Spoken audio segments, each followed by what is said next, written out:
Hello and welcome to Front Row Heroes with Betfred, our new series, as we try to find out a little bit more about the efforts being made across the rugby league community in response to the coronavirus pandemic. Tonight I'm joined by one of the stars of the Betfred Women's Super League, St Helens player and NHS key worker, Hannah Goodburn. Hannah, thank you for joining us. First things first, how are you keeping in these quite strange times that we're in? Yeah, not too bad. Like you said, it's a bit strange, isn't it? It's all a bit new, so you've got to try and just make the best of a bit of a bad situation. But yeah, not so bad. And you obviously play for Saints in the Women's Super League, but your day job is, and I'm sure I pronounced this wrong, but musculoskeletal physio. That's the one. Yeah, Just explain what that is for us quickly. So it's a lot of we're working at normally an outpatient clinic. So patients come in and see us with kind of joint problems. So either sports injuries, fractures, back pain, neck pain, all sorts of weird and wonderful stuff. So our job is sort of assess them and then give them treatment and see where we go from there. Really. And obviously an NHS worker. How has it been? How's it been different? And what kind of how have you had to adapt with everything that's going on at the moment?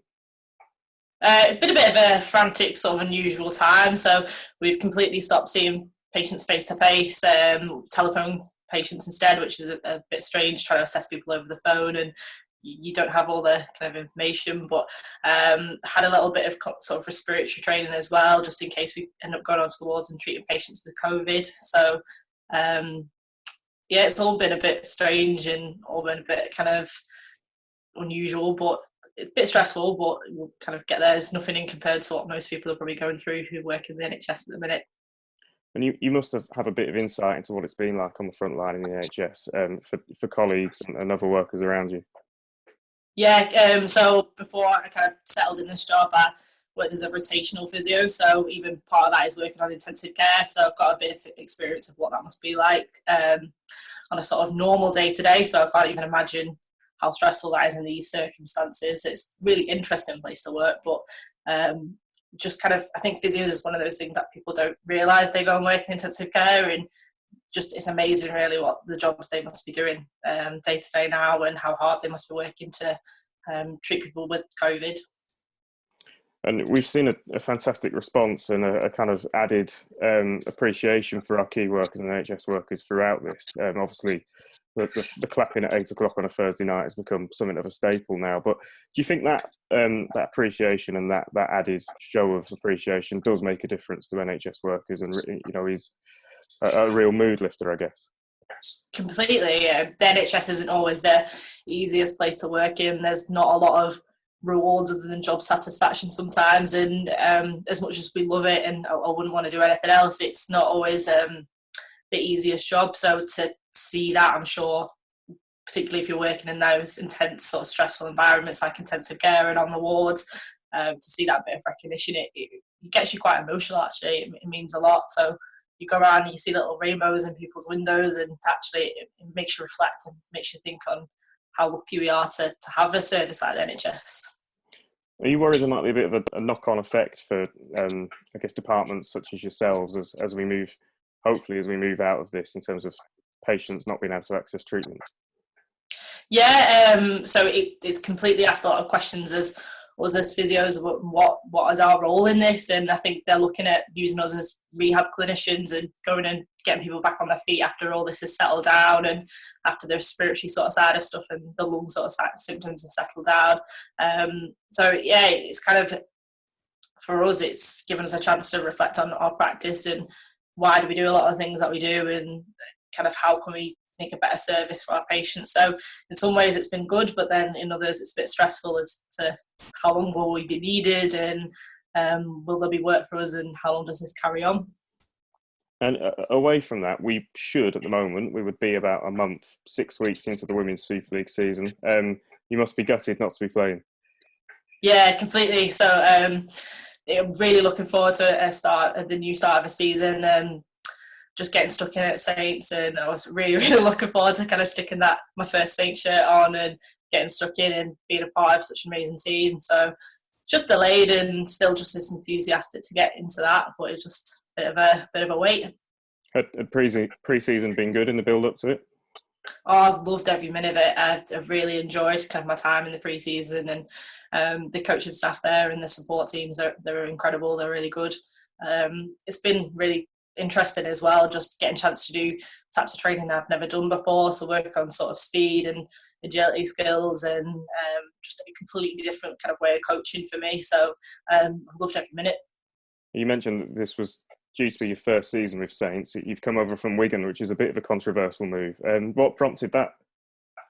It was just the right time for me. So I'd started a new job, I'd bought a house, I'd had a lot of change in my life, and I'd had a few injuries last year at Wigan, and I'd just not really settled into the season just through injury, and it was just the right time for me to have a bit of a change. I've not been playing a huge amount of time, and I just was a bit unsettled. I've got a lot of time and a lot of respect for everyone at Wigan and for what they did for me, and I'm really grateful for that.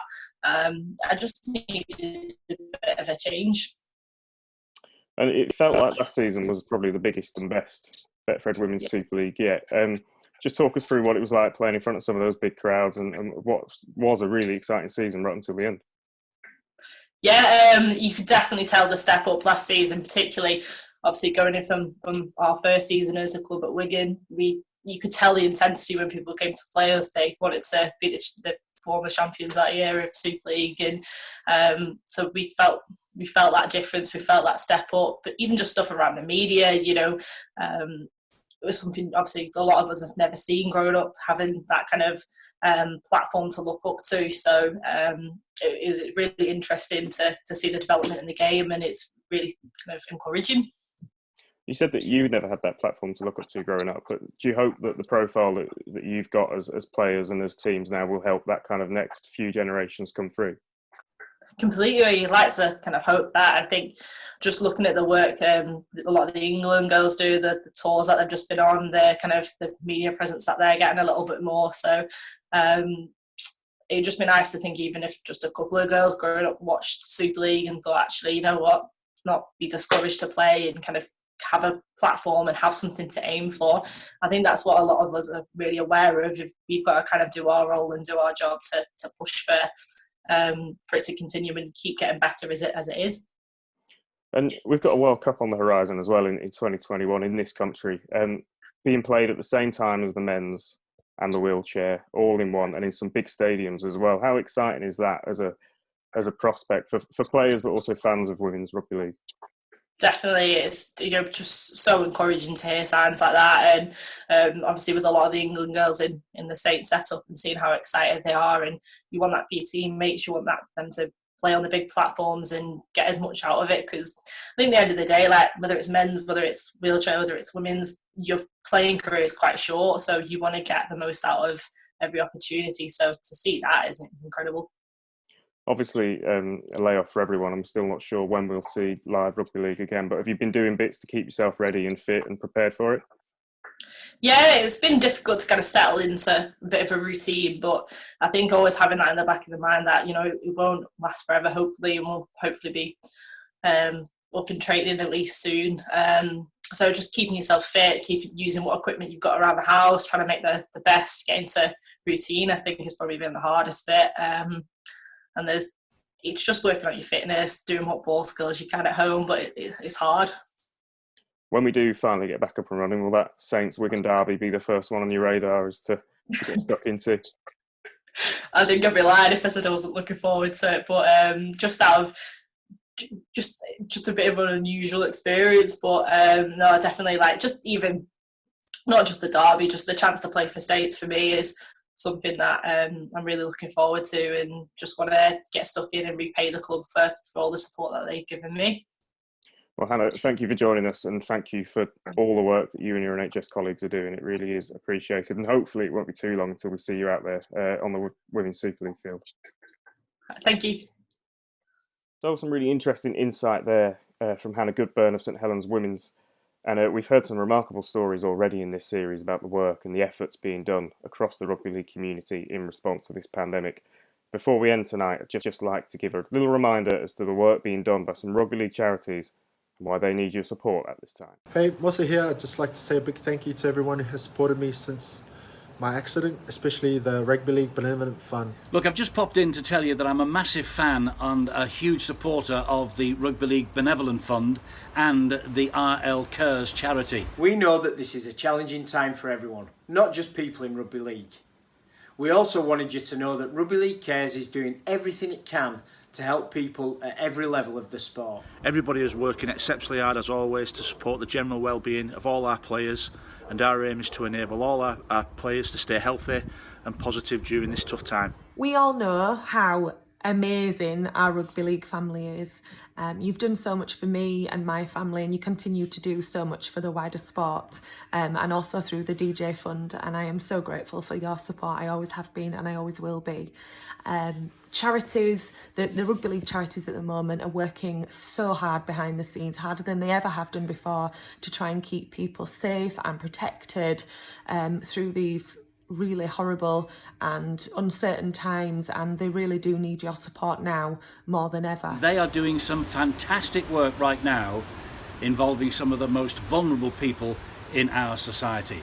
So what I'd love you to do, if it's at all possible, is get involved in the 2.6 challenge to help raise some funds so that they can continue to do the fantastic work that they do and help keep our game the great sport that it is. On Sunday I should have been running the London Marathon. Then in a couple of weeks I should have been riding from Niagara Falls to New York on the Empire State 500, the biggest fundraiser of the year for Rugby League Cares.